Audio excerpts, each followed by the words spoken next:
I was going to do zoom and focus, but we've already covered those, but I'll quickly recap.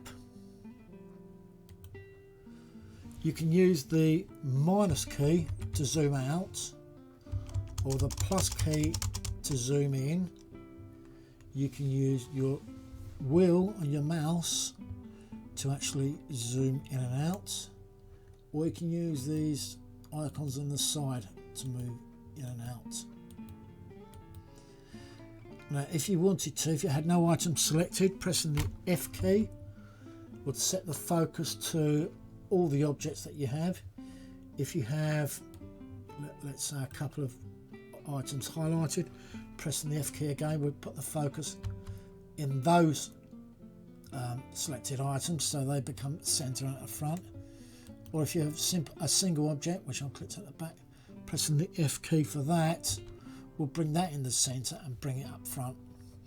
So those are the main ways of doing zoom and focus. A very short lesson here, so I hope you enjoyed that, and I'll see you in the next lesson. Thank you very much for watching.